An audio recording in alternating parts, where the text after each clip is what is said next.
Inyanga yakwaMhlabuyalingana kayinelisekile ngesigwebo esinikesoweSfazane bezama ukuyilutha ngokuyidayisela ingane nebala elimhlophe, kodwa ke yaphumela ubala ikhusi isihlava sokubulawa kwabebala elimhlophe. Nginibingelele ngiphinde futhi ngamukele kule channel ehamba phambili kezo. Mina ke ngiveze untuthu wakho malo bathi ilasbon yamagomet. Mhlambe mangabe usemusha ngizophinda ngicela nje ukuthi subscribe, ungakhohlwa ukucomment nokulike, kanjalo futhi ke nokushare ikhono okukhulu kunakho konke bafethu. Inyanga yakwaMhlabuyalingana kayinelisekile ngesigwebo esinikezowesifazane bezama ukuyilutha ngokuyidayisela ingane nebala elimhlophe, kodwa ke yaphumela ubala ikhuzi isihlava sokubulawa kwabanebala elimhlophe. Inkantolo ke yesifunda sizingwavuma ngolesithathu igweba iminyaka engu-20 owesifazane oneminyaka engu-34 ebhadla ejele ngesenzo sokuzama ukudayisela inyanga ingane neminyaka engu-11 enebala elimhlophe. Inyanga ke uJames Godolela amankankane umfokamthembu lapha ngenhloso ke yokuthi ibulawe kuthathwe umuthi ngezicubu zayo esigamekweni ke esenzeke ngo-2016 emangozi. Ekhuluma ke nabezindaba emva kwesigwebo, umthembu uthe yize kumthokozile ukuthi owesifazane ucishe egwetshwe, kodwa ke ubona isigwebo sisincane uma kuqhathaniswa nawe kwenzela isenzo sakhe sehlisa isithunzi sezinyanga, ikakhulukazi sakhe njengoba kuyena amqonda wamlethela le ngane. Befisa ke ukuthi abolele ejele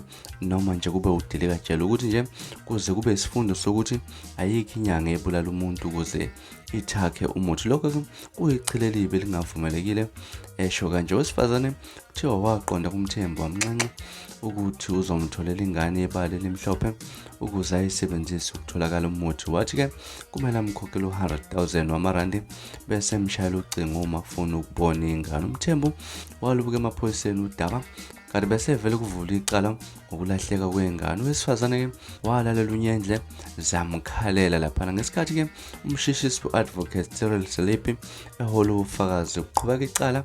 Unina kaMgeli uveza ukuthi usehlala ngokwesaba selokhu kwenzeka isehlakalo nendodana yakhe isathukile. Uthe selokhu kwenzeka isehla ingane yakhe akasayivumeli ukuthi iphumele ngaphandle kweqe ke umqondisi ophikeni lwezokushushisa esifundazweni uadvocate Lenzungu usamukele isigwebo. Sithemba ke ukuthi sizothumela umyalezo oshulile kulabo abanenkolelo yezokubulala abantu bebala elimhlophe ngenhleso yokuthaka umuthi. Leli iqala elibomvu futhi silibheke kakhulu. I-National Prosecuting Authority esifundazweni iyakhuluma nobuholi bebalaphi bendabuko kumasipala wasemkhanya kude ngezinto ezehlukahlukene ezithinta umphakathi okubala ngakho ukuthunjwa kwabantu, kusho lapha no-advocate Zungu. Uthe-ke bazoqhubeka nokulwela labo abangenamandla okuzilela. Ushayele amaphoyisa bophiko oluphezulu lokushushisa ihlombe lomsebenzi omuhle oholele ukugwetsheni kowesifazane. Bafethu izona ndaba esinilethela zona